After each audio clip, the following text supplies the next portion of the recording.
बुंदेली समाचार।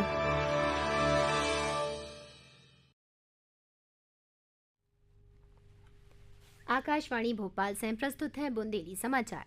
मुख्यमंत्री डॉक्टर मोहन यादव आज से 30 नवंबर तक जर्मनी की यात्रा पर रहेंगे। इस दौरान मुख्यमंत्री डॉक्टर यादव म्यूनिक और स्टुटगार्ट में कई कार्यक्रम में शामिल होकर प्रदेश में निवेश और उद्योगन के लाने संभावनाओं से जर्मनी के उद्योगपतियों को, साथ ही साथ इंडिया और भारत के consulate general, Indo German chamber of commerce के सहयोग से आयोजित इंटरैक्टिव सेशन में उद्योग प्रतिनिधियों के संग निवेश पर चर्चा करके 1-on-1 मीटिंग करेंगे। इनमें प्रमुख जर्मनी कंपनियों के संग निवेश और उद्योग के संबंध को बढ़ावा देने पर फोकस करो जाए है। मुख्यमंत्री प्रवासी भारतीय प्रतिनिधियों और फ्रेंड्स ऑफ एमपी के संग संवाद करेंगे। इनमें लगभग 100 से भी ज्यादा प्रतिभागी शामिल हुए। सरकार ने आज लोकसभा में बताई है कि रेलवे ने तेज गति से चलने वाली गाड़ियों की डिजाइनिंग और निर्माण को काम शुरू कर दो है। रेल मंत्री अश्विनी वैष्णव ने बताई है कि इंटीग्रल कोच फैक्ट्री एक अन्य सरकारी उपक्रम VEML के सहयोग से ये रेलगाड़ी की डिजाइनिंग और निर्माण कर रही है, जी की अधिकतम गति 280 किलोमीटर प्रति घंटा हुई है। ई की निर्माण लागत लगभग 28 करोड़ रुपया प्रति रेलगाड़ी हुए। केंद्र सरकार ने 2025 तक टीबी उन्मूलन को लक्ष्य रखो है। राष्ट्रीय क्षय उन्मूलन कार्यक्रम के तहत टीबी मरीजन के संग रह रहे परिजनन और अन्य हाई रिस्क ग्रुप के लाने CY-TB स्किन टेस्ट की शुरुआत करी गई है। भोपाल में मुख्य चिकित्सा और स्वास्थ्य अधिकारी डॉक्टर प्रभाकर तिवारी ने बताई है कि इस टेस्ट से टीबी इन्फेक्शन की सटीक जानकारी मिलत है। इस टेस्ट के परिणाम के लाने व्यक्ति को 48 से 72 घंटा के बीच पुनः स्वास्थ्य संस्था में आने पड़त है। इतने पे चिकित्सक अथवा स्वास्थ्य कर्मी द्वारा त्वचा के बाह्य हिस्सा को पुनः परीक्षण करो जाता है, जितने जांच के सोल्यूशन लगाए गए हते। टेस्ट रिपोर्ट पॉजिटिव आवे पे ट्यूबरक्यूलोसिस प्रिवेंटिव ट्रीटमेंट दो जात है। ये इलाज से भविष्य में टीबी होने की संभावना पूरी तरह से खत्म हो जात है।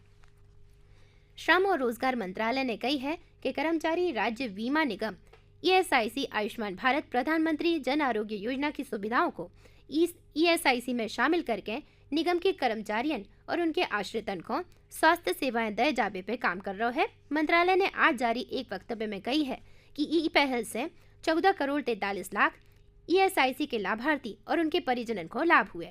कर्मचारी देश भर में 30,000 से अधिक आयुष्मान भारत प्रधानमंत्री जन आरोग्य के सूचीबद्ध अस्पतालों में चिकित्सा सेवा को लाभ प्राप्त कर सकते हैं। इलाज के खर्चा पे कोनो वित्तीय सीमा नहीं हुई है। मंत्रालय ने कही है कि ESIC के लाभार्थियों के इलाज के लाने देश भर के चैरिटेबल अस्पताल भी सूचीबद्ध करे जाएंगे। केंद्र सरकार डाई अमोनियम फास्फेट DAP उर्वरक की उपलब्धता बनाए रखने के लाने हर संभव कदम उठा रही है। रसायन और उर्वरक मंत्रालय ने कही है कि केंद्र सरकार राज्यों के अलावा उर्वरक कंपनियों के संग तालमेल बनाए हुए हैं। वैश्विक चुनौतियों के बावजूद इस साल अक्टूबर और नवंबर में 17 लाख टन से ज्यादा आयातित DAP राज्यों को उपलब्ध कराई गई। मंत्रालय के अनुसार भू राजनीतिक कारणों से DAP की आपूर्ति प्रभावित हुई है। राजधानी भोपाल के ईट खेड़ी में कल से मुस्लिम समाज के धार्मिक सम्मेलन आलमी तबलीगी इज्तिमा को आयोजन होवे जा रहा है। इनमें देश दुनिया की करीब 30,000 से भी ज्यादा जमातें शामिल हुए। 2 दिसंबर तक चलने वाले ई कार्यक्रम की तैयारियां लगभग पूरी हो चुकी हैं। बाहरी जमातन के आवे को सिलसिला 15 दिन पहले से शुरू हो गया હતો और रोजाना बड़ी संख्या में लोग ट्रेन और फ्लाइट से भोपाल पहुंच रहे हैं। आयोजन समिति के मुताबिक 4 दिन तक चलने वाले 77वें आलमी तबलीगी इज्तिमा में 10 से 12 लोगों के शामिल होने को अनुमान है। और अब कछु समाचार संक्षेप में। प्रदेश भर में जिला सत्र न्यायाधीश स्थानांतरित कर दिए गए हैं। जबलपुर हाईकोर्ट ने 18 जिला सत्र न्यायाधीशों को स्थानांतरण करो है। विदिशा जिला में असंगठित प्रवासी श्रमिकों को राष्ट्रीय खाद्य सुरक्षा अधिनियम 2013 के अंतर्गत निःशुल्क खाद्यान्न से लाभान्वित करो जावे के लाने शासन ने निर्देश दिए हैं। जिला में एक अभियान ई के लाने चलाओ जा रहा है। शिवपुरी जिला में स्कूल बसन की चेकिंग के लाने गठित दल द्वारा 7 वाहन पे कार्यवाही करत है। कुल 10,500 रुपया शुल्क वसूल करो गयो है। आगर मालवा में दिव्यांग जनन के लाने आयोजित करे गए सांस्कृतिक कार्यक्रम में दिव्यांग छात्र छात्राओं ने विभिन्न खेलों, रंगोली, नृत्य और गायन समेत विभिन्न प्रतियोगिताओं में हिस्सा लो। और ई के संगे बुंदेली समाचार समाप्त भये।